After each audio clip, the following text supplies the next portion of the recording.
Hello, and welcome to a Pilates Moment with Rhonda.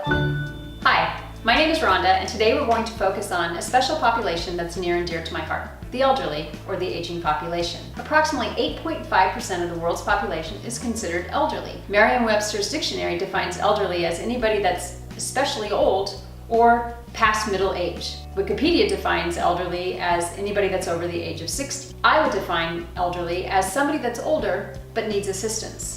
For example, not every older person needs assistance. Jeannie Rice of Ohio just crushed the Chicago Marathon with a time of 3 hours and 27 minutes. She's 70 years old. I wouldn't consider her elderly, but for today's discussion, we will focus on that special population of the aging who need assistance.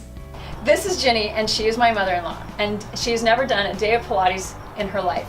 And before today's session, I completed the SOAP profile with her. And what we learned from the profile is she experiences bouts of dizziness, has a little bit of a challenge with her stability. She has a relatively straight spine with a little bit of a rounding of the shoulders. She was diagnosed with polio at a young age, and so one of her legs is a little bit less developed than the other. So how Pilates is going to help her is we're going to start her with beginning exercises to help increase her strength, improve her stability and her balance, and give her a new lease on life. Ginny, are you ready to get started? Yes, I am. High five. Okay, Jenny, so let's go ahead and get started. Okay. We have you seated on a sturdy chair. You're going to sit up nice and tall with a neutral spine. That means that your spine is straight, and you're going to shoulders set back, not too back, just relaxed. Just relax, there you go. And our first exercise that we're going to do is called seated breathing. And the reason why we want to do this exercise is because it's important for our mind and our body to connect with our movement. And we can do that through breath. So you're going to breathe in through the nose, out through the mouth. Continue that, and as you breathe in, you're going to expand the ribcage like a big balloon. And then you're going to exhale through the mouth and press all that air out, knit the ribs together, tighten the abs. And then breathe in and exhale out. And again. Keep in mind that every move that we do in Pilates is connected to a breath. Whether it's breathing in or breathing out, some movement is connected. And again, in. Nice big. And exhale. Press it all out. Nice job. So we're going to do the next exercise. Okay. And we're going to stay seated nice and tall. And this time, when we roll our shoulders back, we're going to bring our hands up to shoulder height. And this is called shoulder isolation. Nice. Stay up nice and tall. Just nice and, so the only part of your body that's going to move during this exercise are your arms. They're going to come out of your shoulder sockets, come forward, protract, and then you're going to release them back and put them back into the shoulder socket. And then out, protract, and back into the socket. So you're going to inhale in, out, as you move your arms out, and exhale as you bring your shoulder blades back. Inhale, and out. Nice. Okay, so stay there. We're going to add a little variation to this and add a little bit of a challenge to it. So go ahead and same thing, sit up nice and tall, shoulders back, bring your arms forward, shoulder height apart, palms facing in. So I'm going to put this ball in between your palms, kind of flare out your fingers and your thumb, and just hold the ball in the palm. There you go, perfect. So this time, when you protract your shoulders, your arms out, you're going to press the ball, and then you're going to exhale and bring the release the ball and bring the shoulders back.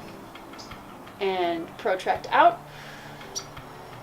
press the ball, and release and bring the shoulders back.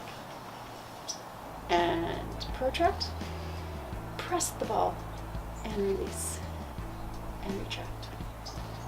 And forward, press the ball, and release. There you go. Nice. Inhale out, press, and release. Nice job. That was beautiful. Oh, good. You did good. Okay.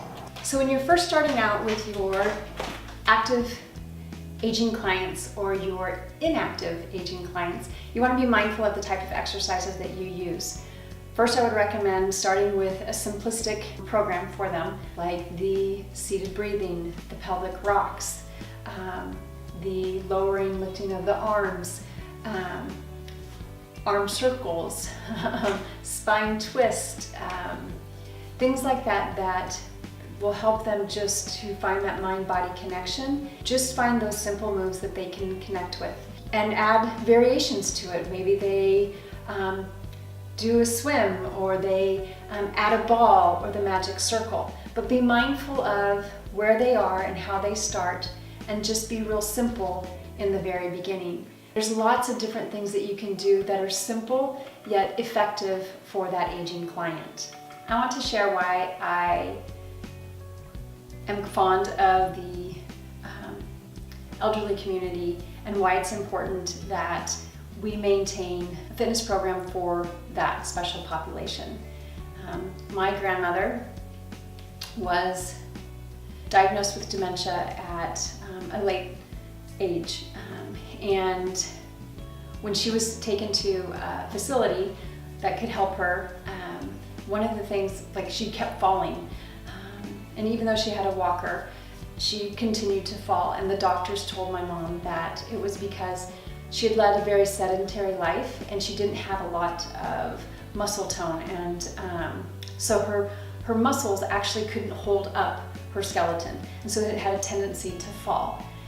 And so that concerned me, because I was like, oh my gosh, I don't want that to be me. I don't want my muscles not to be strong enough to hold up my body. So I became much more fervent in my exercise routines and my goal towards being fit as long as humanly possible. But then my mother-in-law moved in with us, and she came from an assisted facility, and she too has diminished range of motion, and she too needs to use a walker. And so my desire is to keep her as active and as healthy and as engaged as long as humanly possible. And with Pilates, I feel that it's a gentle workout program that is easy, it's simple to understand, it's simple to find that mind-body connection. And if I can help her, then I in turn am helping me and my family. And if I can then use that to help others, I desire to do that. Remember, age is nothing but a number. You're only as old as you feel. Do Pilates, do life.